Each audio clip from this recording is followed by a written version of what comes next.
ಬಾಂಗ್ಲಾದಲ್ಲಿ ಕಪ್ಪು ರಾಜಕುಮಾರನ ದರ್ಬಾರ್. ತಾರಿಕ್ ರೆಹಮಾನ್ ಗೆಲುವಿನಿಂದ ಭಾರತಕ್ಕೆ ಸಂಕಷ್ಟ ತಪ್ಪಿದ್ದಲ್ಲ.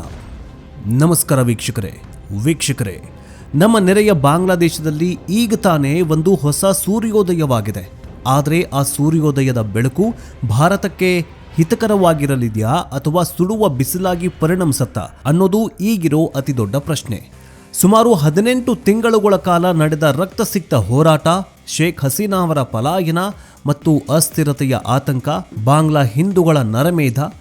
ಈಗ ಬಾಂಗ್ಲಾದೇಶದಲ್ಲಿ ಅಂತಿಮವಾಗಿ ಪ್ರಜಾಪ್ರಭುತ್ವದ ಹಬ್ಬ ನಡೀತಾ ಇದೆ. ಫಲಿತಾಂಶ ಹೊರಬಿದ್ದಿದೆ. ತಾರಿಕ್ ರೆಹಮಾನ್ ನೇತೃತ್ವದ ಬಾಂಗ್ಲಾದೇಶ್ ನ್ಯಾಷನಲಿಸ್ಟ್ ಪಾರ್ಟಿ ಭರ್ಜರಿ ಗೆಲುವು ಸಾಧಿಸಿದೆ. ಆದರೆ ಯಾರು ಈ ತಾರಿಕ್ ರೆಹಮಾನ್?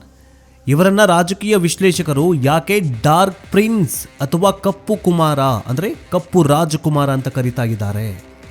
ಸುಮಾರು 17 ವರ್ಷಗಳ ಕಾಲ ದೇಶಭ್ರಷ್ಟರಾಗಿ ಲಂಡನ್ನಲ್ಲಿ ತಲೆಮರೆಸಿಕೊಂಡಿದ್ದಂತಹ ಇವರು ಈಗ ದಿಢೀರಂತ ಬಾಂಗ್ಲಾದೇಶದ ಪ್ರಧಾನಿ ಕುರ್ಚಿಯ ಮೇಲೆ ಕೂರೋದಕ್ಕೆ ಸಜ್ಜಾಗಿದ್ದಾರೆ. ಇವರ ಗೆಲುವು ಭಾರತದ ಪಾಲಿಗೆ ಸಿಹಿ ಸುದ್ದಿಯಾಗಿದೆಯೋ ಅಥವಾ ಕಹಿ ಸುದ್ದಿನೋ? ಪಾಕಿಸ್ತಾನ ಮತ್ತು ಚೀನಾ ಜೊತೆ ಇವರ ದೋಸ್ತಿ ಎಷ್ಟರ ಮಟ್ಟಿಗಿದೆ? ಮತ್ತು ಅತಿ ಮುಖ್ಯವಾಗಿ ಭಾರತದಲ್ಲಿ ಆಶ್ರಯ ಪಡೆದಿರುವ ಶೇಖ್ ಹಸೀನಾ ಅವರ ಕತೆ ಮುಂದೇನು?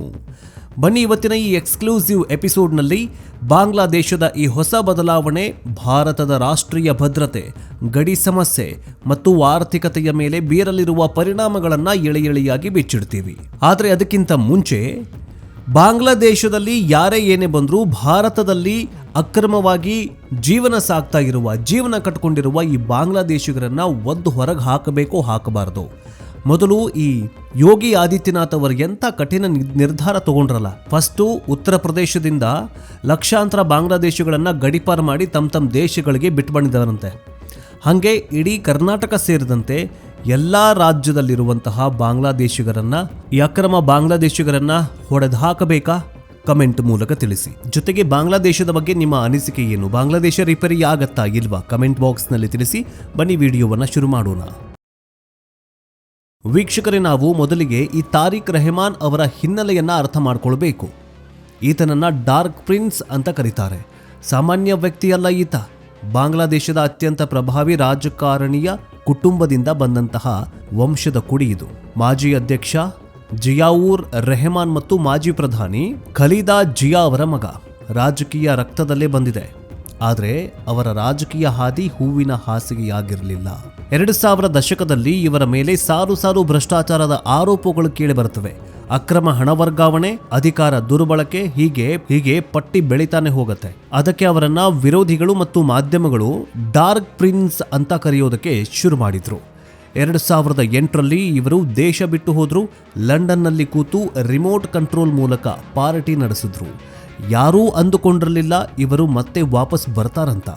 ಆದರೆ 2024ರ ಆಗಸ್ಟ್ನಲ್ಲಿ ನಡೆದ ದಂಗೆ ಎಲ್ಲವನ್ನ ಬದಲಿಸಿಬಿಡತ್ತೆ.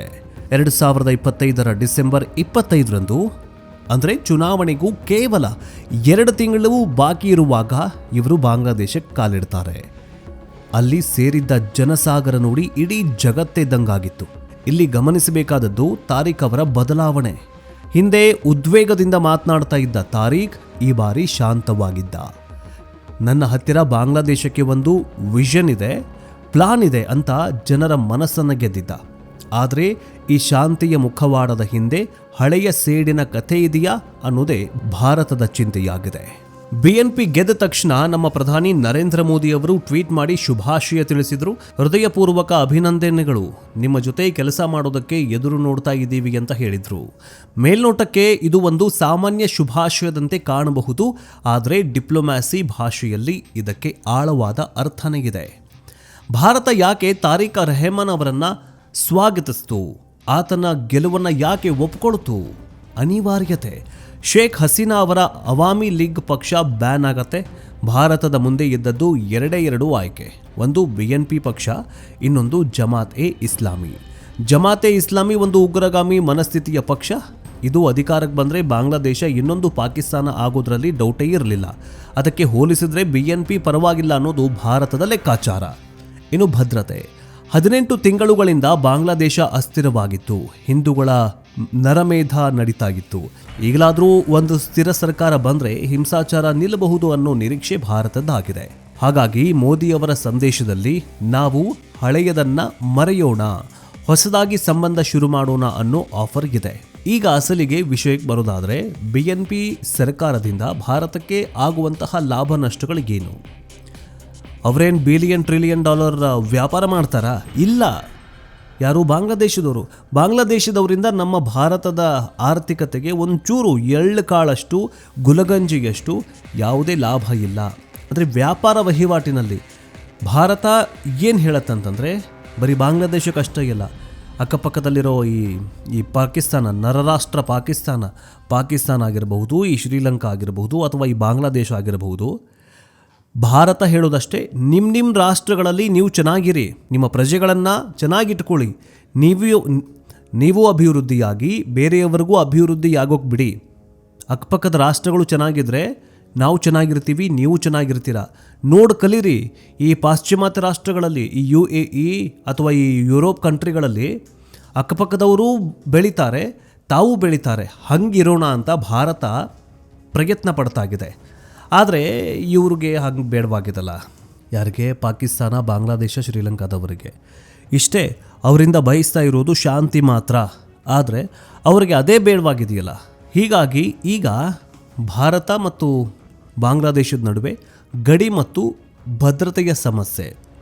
ಭಾರತ ಮತ್ತು ಬಾಂಗ್ಲಾದೇಶ 4100 ಕಿಲೋಮೀಟರ್ ಉದ್ದದ ಗಡಿಯನ್ನು ಹಂಚಿಕೊಂಡಿದೆ. ಇದು ಪ್ರಪಂಚದ ಅತಿ ದೊಡ್ಡ ಮತ್ತು ಸಂಕೀರ್ಣ ಗಡಿಗಳಲ್ಲಿ ಒಂದಾಗಿದೆ. ಪಶ್ಚಿಮ ಬಂಗಾಳ ಮತ್ತು ಅಸ್ಸಾಂ ರಾಜ್ಯಗಳಿಗೆ ಈ ಗಡಿ ಹೊಂದಿಕೊಂಡಿದೆ. BNP ಸರ್ಕಾರಕ್ಕೆ ಪಾಕಿಸ್ತಾನದ ಬಗ್ಗೆ ಸ್ವಲ್ಪ ಮೃದು ಧೋರಣೆ ಇದೆ. ISI ಏಜೆಂಟ್ಗಳು ಬಾಂಗ್ಲಾದೇಶವನ್ನು ನೆಲೆಯಾಗಿ ಮಾಡಿಕೊಂಡು ಭಾರತದ ಈಶಾನ್ಯ ರಾಜ್ಯಗಳಲ್ಲಿ ಅಶಾಂತಿ ಸೃಷ್ಟಿಸುವ ಭಯ ಭಾರತಕ್ಕೆ ಇದೆ. ಅಕ್ರಮ ವಲಸೆ, ನಕಲಿ ನೋಟು ದಂಧೆ ಮತ್ತು ಹಸುಗಳ ಕಳ್ಳ ಸಾಗಾಣಿಕೆ, ಇವೆಲ್ಲವನ್ನ ತಾರಿಕ್ ರೆಹಮಾನ್ ಸರ್ಕಾರ ಕಠಿಣವಾಗಿ ನಿಯಂತ್ರಣ ಮಾಡುತ್ತಾ ಅಥವಾ ಕಣ್ಮುಚ್ಚಿ ಕೂರುತ್ತಾ? ಈ ಪ್ರಶ್ನೆ ಈಗ ಕಾಡ್ತಾಗಿದೆ. ಇದು ಭಾರತದ ಆಂತರಿಕ ಭದ್ರತೆಗೆ ದೊಡ್ಡ ಸವಾಲಾಗಿದೆ. ಹಿಂದೂ ಅಲ್ಪಸಂಖ್ಯಾತರ ರಕ್ಷಣೆ. ಶೇಖ್ ಹಸೀನಾ ಹೋದ ಮೇಲೆ ಬಾಂಗ್ಲಾದಲ್ಲಿ ಹಿಂದೂಗಳ ಮೇಲೆ ಭೀಕರ ದಾಳಿಯಾಗತ್ತೆ, ದೇವಸ್ಥಾನಗಳು ಧ್ವಂಸವಾಗತ್ತೆ, ಹಿಂದೂಗಳ ಮನೆಗಳು ಭಸ್ಮವಾಗತ್ತೆ. ಈಗ ತಾರಿಕ್ ರೆಹಮಾನ್ ಬಂದಿದ್ದಾರೆ. ಇವರ ಮೈತ್ರಿಕೂಟದಲ್ಲಿ ಜಮಾತೆ ಇಸ್ಲಾಮಿ ಕೂಡ ಇದೆ. ಜಮಾತ್ನಂತಹ ಮೂಲಭೂತವಾದಿ ಪಕ್ಷದ ಒತ್ತಡಕ್ಕೆ ಮಣಿದು BNP ಸರ್ಕಾರ ಹಿಂದೂ ವಿರೋಧಿ ನೀತಿಗಳನ್ನು ಜಾರಿಗೆ ತರುತ್ತಾ ಅಥವಾ ಮೋದಿಯವರ ವಿಶ್ವಾಸವನ್ನು ಉಳಿಸ್ಕೊಂಡು ಎಲ್ಲವನ್ನ ಸಮಾನವಾಗಿ ಕಾಣುತ್ತಾ? ಪಶ್ಚಿಮ ಬಂಗಾಳದ ಚುನಾವಣೆ ಹತ್ತಿರ ಬರ್ತಾ ಇರೋದ್ರಿಂದ ಅಲ್ಲಿನ ಹಿಂದೂಗಳ ಸುರಕ್ಷತೆ ಭಾರತದ ರಾಜಕೀಯದಲ್ಲೂ ದೊಡ್ಡ ವಿಷಯವಾಗಲಿದೆ. ಆರ್ಥಿಕ ಸಂಬಂಧ. ಇದು ಯಾರಿಗೂ ಕೂಡ ಗೊತ್ತಿರದ ಇಂಟ್ರೆಸ್ಟಿಂಗ್ ವಿಚಾರ. ಭಾರತ ಮತ್ತು ಬಾಂಗ್ಲಾದೇಶದ ವ್ಯಾಪಾರ ಬರೀ ರಾಜಕೀಯ ಅಲ್ಲ, ಅದು ಹೊಟ್ಟೆಪಾಡು ಕೂಡ ಹೌದು. ಬಾಂಗ್ಲಾದೇಶದ ಬಟ್ಟೆ ಉದ್ಯಮ ಪ್ರಪಂಚದಲ್ಲೇ ಫೇಮಸ್. ಅದಕ್ಕೆ ಬೇಕಾದ 80% ಕಚ್ಚಾ ಹತ್ತಿ ಎಲ್ಲಿಂದ ಹೋಗುತ್ತೆ? ಇದೇ ಭಾರತದಿಂದ ಹೋಗುತ್ತೆ. ಅಂದರೆ ಭಾರತನೇ ಸಪ್ಲೈ ಮಾಡುತ್ತೆ. ಸುಮಾರು $100 ಬಿಲಿಯನ್ ವ್ಯಾಪಾರ ನಮ್ಮ ನಡುವೆ ಇದೆ. ತಾರಿಕ್ ರೆಹಮಾನ್ ಎಷ್ಟೇ ಭಾರತ ವಿರೋಧಿ ಅಂತ ಅಂದುಕೊಂಡ್ರೂ ಕೂಡ ಆರ್ಥಿಕವಾಗಿ ಅವರಿಗೆ ಭಾರತ ಬೇಕೇ ಬೇಕು. ಭಾರತ ಬಾಂಗ್ಲಾದೇಶದ ಮೇಲೆ ಡಿಪೆಂಡ್ ಆಗಿಲ್ಲ, ಬಾಂಗ್ಲಾದೇಶನೇ ಭಾರತದ ಮೇಲೆ ಡಿಪೆಂಡ್ ಆಗಿದೆ. ಭಾರತದ ಜೊತೆ ಜಗಳ ಆಡಿದ್ರೆ ಅವರ ಬಟ್ಟೆ ಉದ್ಯಮ ಮುಳುಗಿ ಹೋಗುತ್ತೆ, ಲಕ್ಷಾಂತರ ಜನ ಕೆಲಸ ಕಳೆದುಕೊಳ್ತಾರೆ. ಅಲ್ಲಿ ಮತ್ತೊಂದೇನಂತಂದರೆ, ಈ ಬಟ್ಟೆ ಉದ್ಯಮ ಅಥವಾ ಈ ಹತ್ತಿಯನ್ನು ನಾವು ಬಾಂಗ್ಲಾದೇಶಕ್ಕೆ ಕಳಿಸೋದನ್ನು ನಾವು ನಿಲ್ಲಿಸಬಹುದು. ಆದರೆ ಬಾಂಗ್ಲಾದೇಶಕ್ಕೆ ನಿಲ್ಲಿಸಿದ್ರೆ ಅದು ಮತ್ತೆ ನಮಗೆ ಪ್ರಾಬ್ಲಮ್ ಆಗುತ್ತೆ, ಭಾರತಕ್ಕೆ ಪ್ರಾಬ್ಲಮ್ ಆಗುತ್ತೆ. ಅದು ಹೆಂಗಂತಂದರೆ, ಈಗ ನೋಡಿ, ಭಾರತದ ಜೊತೆಗೆ ಜಗಳ ಆಡಿಕೊಂಡ್ರೆ ಭಾರತ ಸಡನ್ನಾಗಿ ಹತ್ತಿಯನ್ನು ಸ್ಟಾಪ್ ಮಾಡಬಹುದು. ಆವಾಗ ಬಟ್ಟೆ ಉದ್ಯಮ ಮುಳುಗಿ ಹೋಗಿಬಿಡತ್ತೆ. ಈ ಟೆಕ್ಸ್ಟೈಲ್ ಇಂಡಸ್ಟ್ರಿ ಫ್ಯಾಕ್ಟ್ರಿಗಳೆಲ್ಲ ಮುಂದೆ ಹೋಗಿಬಿಡತ್ತೆ, ಸ್ಟಾಪ್ ಆಗಿ ಹೋಗಿಬಿಡತ್ತೆ. ಅಲ್ಲಿದ್ದಂತಹ ಲಕ್ಷಾಂತರ ಜನ ಕೆಲಸ ಕಳೆದುಕೊಂಡು ಬಿಡ್ತಾರೆ. ಆ ಲಕ್ಷಾಂತರ ಜನ ಬಾಂಗ್ಲಾದೇಶದಲ್ಲಿ ಬದುಕಬೇಕಲ್ಲ, ಅದಕ್ಕೆ ಅವರು ಅಕ್ರಮವಾಗಿ ನುಸುಳುಕೊಂಡು ಭಾರತಕ್ಕೆ ಬಂದುಬಿಡ್ತಾರೆ. ಅದೇ ಪ್ರಾಬ್ಲಮ್ ಆಗಿರೋದು ಭಾರತಕ್ಕೆ, ಅದೇ ಪ್ರಾಬ್ಲಮ್ ಆಗಿರೋದು. ಹೀಗಾಗಿ ಹೊಟ್ಟೆಗಾಗಿ ಗೇಣು ಬಟ್ಟೆಗಾಗಿ ಅನ್ನೋ ಹಾಗೆ ಅವರು ಭಾರತದ ಜೊತೆ ಚೆನ್ನಾಗಿ ಇರಲೇಬೇಕಾದಂತಹ ಅನಿವಾರ್ಯತೆ ಇದೆ. ಜೊತೆಗೆ ಭಾರತವೂ ಕೂಡ ಬಾಂಗ್ಲಾದೇಶದೊಂದಿಗೆ ಅನ್ಯೋನ್ಯವಾಗಿ ಚೆನ್ನಾಗಿ ಇರಲೇಬೇಕಾದಂತಹ ಅನಿವಾರ್ಯತೆ ಇಬ್ಬರಿಗೂ ಕೂಡ ಇದೆ ಇಲ್ಲಿ. ಆಯ್ತಾ? ಇನ್ನು ಶೇಖ್ ಹಸೀನಾ ಹಣೆ ಬರಹ ಏನಾಗತ್ತೆ? ಇದು ಈಗಿರೋ $1 ಮಿಲಿಯನ್ ಪ್ರಶ್ನೆ. ಶೇಖ್ ಹಸೀನಾ, ಮಾಜಿ ಪ್ರಧಾನಿ ಶೇಖ್ ಹಸೀನಾ ಈಗ ಭಾರತದಲ್ಲಿ ಆಶ್ರಯ ಪಡೆದಿದ್ದಾರೆ. ತಾರಿಕ್ ರೆಹಮಾನ್ ಸರ್ಕಾರ ಅವರನ್ನು ಸುಮ್ಮನೆ ಬಿಡುತ್ತಾ? ಖಂಡಿತ ಇಲ್ಲ.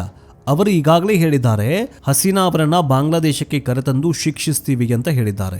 ಒಂದು ವೇಳೆ ಬಾಂಗ್ಲಾದೇಶ ಅಧಿಕೃತವಾಗಿ ಶೇಖ್ ಹಸೀನಾ ಅವರನ್ನು ಹಸ್ತಾಂತರ ಮಾಡಿ ಅಂತ ಭಾರತವನ್ನು ಕೇಳಿದ್ರೆ ಮೋದಿ ಸರ್ಕಾರ ಏನು ಮಾಡತ್ತೆ?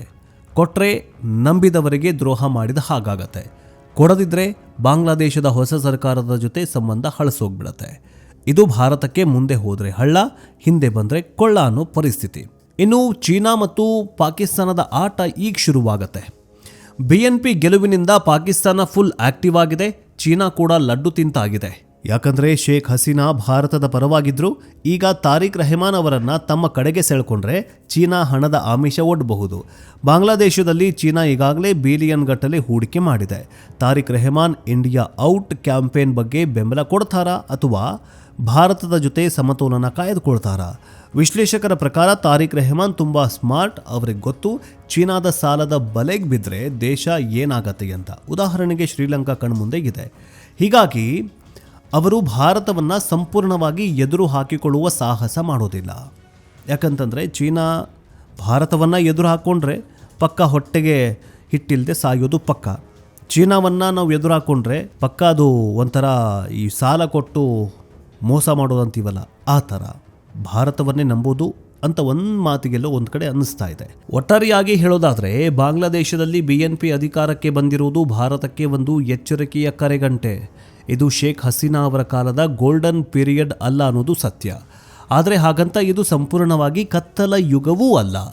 ರಾಜಕೀಯದಲ್ಲಿ ಶಾಶ್ವತ ಮಿತ್ರರೂ ಇಲ್ಲ, ಶಾಶ್ವತ ಶತ್ರುಗಳು ಯಾರೂ ಇಲ್ಲ. ಇರೋದು ಶಾಶ್ವತ ಹಿತಾಸಕ್ತಿ ಮಾತ್ರ. ಭಾರತದ ಆರ್ಥಿಕ ಶಕ್ತಿ ಮತ್ತು ಭೌಗೋಳಿಕ ಅನಿವಾರ್ಯತೆ ತಾರಿಕ್ ರೆಹಮಾನ್ ಅವರನ್ನು ಭಾರತದ ಜೊತೆ ಕೈ ಜೋಡಿಸುವಂತೆ ಮಾಡೇ ಮಾಡುತ್ತೆ. ನಾವು ಕಾದು ನೋಡಬೇಕು, ತಾರಿಕ್ ರೆಹಮಾನ್ ಒಬ್ಬ ರಾಜತಾಂತ್ರಿಕ ಗೆಳೆಯನಾಗ್ತಾನ ಅಥವಾ ಭಾರತಕ್ಕೆ ತಲೆನೋವಾಗ್ತಾನ? ನಿಮಗೇನನ್ಸುತ್ತೆ? ಶೇಖ್ ಹಸೀನಾ ಅವರನ್ನು ತಮ್ಮ ದೇಶಕ್ಕೆ ಅಂದರೆ ಬಾಂಗ್ಲಾದೇಶಕ್ಕೆ ಭಾರತ ವಾಪಸ್ ಕಳಿಸ್ಕೊಡ್ಬೇಕಾ? ಬಾಂಗ್ಲಾದೇಶದ ಹೊಸ ಸರ್ಕಾರದ ಬಗ್ಗೆ ನಿಮ್ಮ ಅಭಿಪ್ರಾಯ ಏನು? ಅದು ಏನೇ ಆಗಲಿ, ಈಗ ನೋಡಿ ಬೇರೆಯವ್ರನ್ನ ಯಾಕೆ ಇಟ್ಕೊಳ್ಬೇಕು ಮೋದಿಯವರು? ನೋಡಿ, ಎಷ್ಟೇ ಏನೇ ಇದ್ರೂ ಕೂಡ, ಎಷ್ಟೇ ಸಹಾಯ ಮಾಡಿದ್ರು ಕೂಡ ಕಾನೂನಿನ ಮುಂದೆ ಎಲ್ಲರೂ ಕೂಡ ಒಂದು, ಅಂದರೆ ಅಂತಾರಾಷ್ಟ್ರೀಯ ಕಾನೂನಿನ ಮುಂದೆ ಅವರು ತಪ್ಪು ಮಾಡಿದಾರೋ ಬಿಟ್ಟಿದಾರೋ ಗೊತ್ತಿಲ್ಲ, ಆದರೆ ಅವರನ್ನು ಟಾರ್ಗೆಟ್ ಮಾಡ್ತಿದ್ದಾರೆ. ಈಗ ನೋಡಿ, ಈ ಮೊನ್ನೆ ಅಷ್ಟೇ ಇಮ್ರಾನ್ ಖಾನ್ನ ಹೇಗೆ ಟಾರ್ಗೆಟ್ ಮಾಡಿ ಶಹಬಾಜ್ ಶರೀಫ್ ಒಳಗೆ ಹಾಕಿದಾನಲ್ಲ, ಆ ಸಾಲಿನಲ್ಲಿ ಈ ಹಸೀನಾ ಅವರು, ಶೇಖ್ ಹಸೀನಾ ಅವರು ಸೇರಬಾರ್ದು ಅನ್ನೋದೇ ಭಾರತದ ಒಂದು ನಿಲುವಾಗಿದೆ. ಅದರ ಬಗ್ಗೆ ಏನನ್ಸುತ್ತೆ ಕಮೆಂಟ್ ಬಾಕ್ಸ್ನಲ್ಲಿ ತಿಳಿಸಿ. ನೆಕ್ಸ್ಟ್ ಅಪ್ಡೇಟ್ನೊಂದಿಗೆ ಬೇಗ ವಾಪಸ್ ಬರ್ತೀವಿ. ಜೈ ಹಿಂದ್, ಜೈ ಕರ್ನಾಟಕ, ವಂದೇ ಮಾತರಂ.